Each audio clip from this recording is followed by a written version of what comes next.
Okay, I like chalk better anyways. This is Metro Park right there where you put your boat in. There's that first point that you gotta go around. And here's the first island that sticks out. Anybody know where I'm talking about?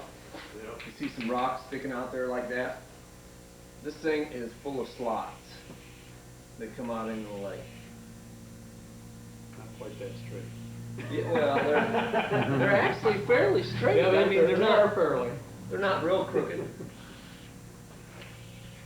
You'll have like 4 feet here, 13, 8, 13 or 14, whatever.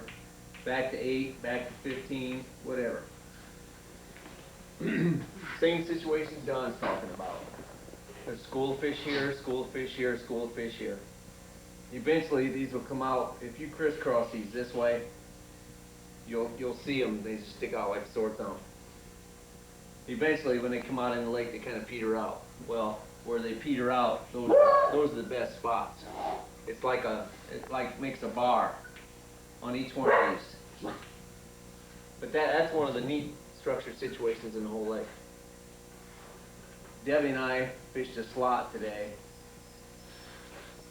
Is that on the map? Yeah. 24-foot slot down, right there, the big long Canadian one. side, Right there. You got your finger on it. We fished that slot today.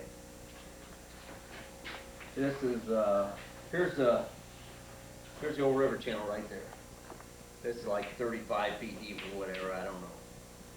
And you got a slot that runs like this. There's like 20 feet here, 35, and it's 18, 20. There's some humps out here. There are like 13, bunch of them. Little humps all over. Same situation there. You got a school of fish here, and you got a school of fish here. This is the deepest water in the area. This is like 12 feet up here. At the end of this slot, this end here is real flat. So if you went out and trolled the bottom of the slot, it would look like this. As you got towards this end, it narrowed down. So when you trolled the bottom of the slot, it looked like this. So the break lines in this slot were real, there just wasn't hardly any, just all big flat. And you'd have to say there's no structure that exists. But this rascal here, when you get like that, when it comes to fishing deep, you have less area to cover.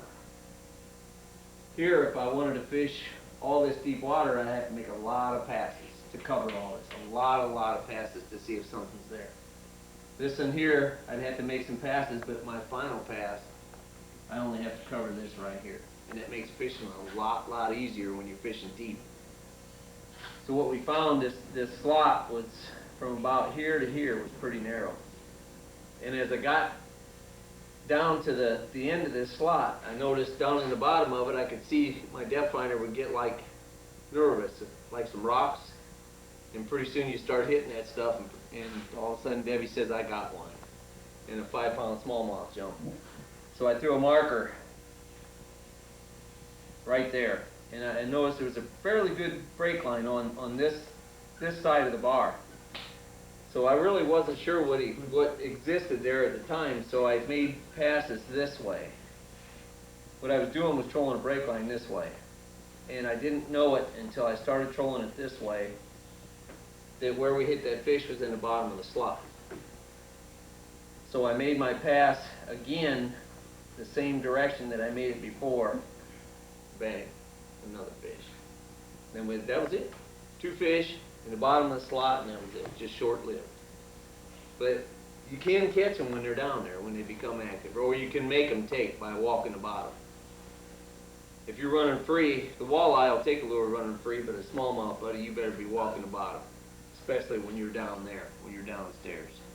When he comes active and he gets on top of this hump right here, you get away with a little bit sloppier presentation there, but you won't down here, buddy. You better be walking.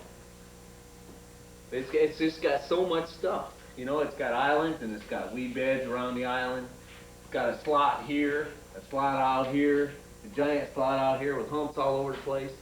So you got schools of fish in little bitty holes all over the place. But those fish under these kind of weather conditions, they get a bellyache. And you can see the smallmouth, you know, we didn't make a great catch of smallmouth. Nobody did.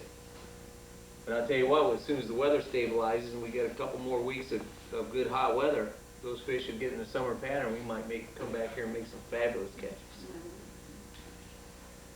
I really believe that the biggest fish in the lake are right there. In the dredge channels. Where the Livingston Channel comes out in the lake and all those channels meet. You got some places where the bars, where you got two channels meet to form a bar. And then you got clear at the other end, you got a place where one channel splits into two. So in the middle of that you got a bar. All that stuff has to be worked. One thing I found that, and Jeff Kucha kind of give me the answers to all that stuff. Why? Here's a river channel, or a dredge channel going down the middle of the lake. And you got all these humps out here. Everywhere, all over the place. You have to ask yourself, how did they get there? You know? Anytime you find something, you have to ask yourself, what made that? Is it man-made? Is it formed by current? It's not like in a reservoir where you got a river channel that makes a bend like this and forms a bar here. You know? You got to think of that, how that was formed. But when you see stuff like this, all over the lake, you have to say, why? How did that get there? You know? Why are these humps there, and why is there a 16-foot hole right there, all by itself? And why is there a giant school of smallmouth there when 1,000 yards over, you got 35 feet of water? You know, in 20 years from now, we might be able to have some answers to that. But you don't really worry about it. You try and find the answers. You guys want to know where the humps come from? All the cobblestone roads out of the city of Detroit, when they were dug out, they were loaded up on barges and they were taken out there, and they were picked out with a crane and dumped in the Lake Erie. That's part of it.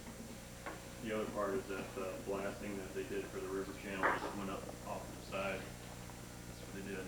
You know, that lighthouse today that we fished around had it was white and had the red at the top. Yeah. There was like two little humps Yeah. on the backside. Concrete structure. Those humps, I thought, were probably where they blasted a hole in the ground to pour the concrete underwater and just shoved them off the side, because there wasn't any other structure around there except for them humps, and they were right by that island. Well, downstream from that, out a little farther in the lake, was another one of those things, and just down from that was some more humps. But I think it's probably partly from blasting that through the rock. Is this dredged Yeah. like manually, and they take the stuff out away from the channel and dump it? Originally it was, yeah. But they had to do some blasting in there too. Most of if this is a side view of the river channel, like this, and this is the surface of water, if you troll the brake line here into the channel, you'll rarely find a hump. Everything you see is out away from the brake line into the channel. Not everywhere. Very few. I found 4. I went out about 6 miles up and down both sides, and I found about 4 or 5 humps.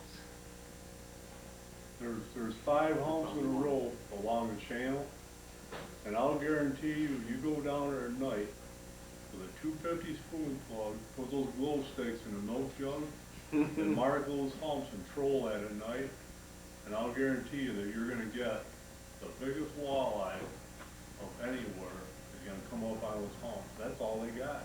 I think right here is the key to catching the giant fish in this lake and finding something out here. That's what I think. Most of me got him back there when he come up here, the end of March or something. That's where we got him right into that. Yeah. I would say it's not quite like that. I mean, you have plenty of room to work out here.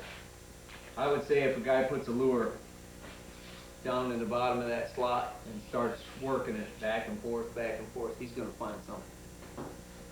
There's a good 24-foot brake line on most of that. I mean, there's got to be some humps out there. There's got to be some breaks out there. And when you find those, buddy, you're going to hit the mother lode. But that's what's so neat about this place. It's got so many different things. It's got so many different species. The white bass walleyes, northerns, smallmouth, muskies, it's just got everything. The sharpest break into the channel changes as you go out. I noticed that it's some places that may be 14 that it breaks into the channel. Some places it may gradually taper down to 18 and then break into the channel. Some place looks like a cliff, Yes. other places real flat. Yeah. And I don't know if Gradually that, breaks I don't in. know if that has anything to do with the bends, whether the current hits the side and makes the bend and cuts it out, I don't know, or I or wondered that's if the way it was the was same dug. thing that we were looking at, the slots that appear in there already were naturally there before they did the dredging. Yeah.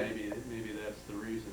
But you gotta think on days like that we've had, where we've had some unstable weather conditions, that if there were a school that did become active sometime during the day, it would about have to be in that channel. They gotta go somewhere. These fish are less affected by the weather conditions than any other fish in the lake. With all the current in there and the watercolor, it's hard to believe it even affects them. They don't even know what the hell's going on up there. It does affect them. Ask the smallmouth today. I'll tell you where they're not, and this is just from observation, they're not in the bottom of the channel. If you watch them freighters go by, after they go by, there's a plume of shit that comes up from the bottom. It's instant great watercolor, and it's from all of that turbulence from that thing going by. Well, I'll guarantee you one thing.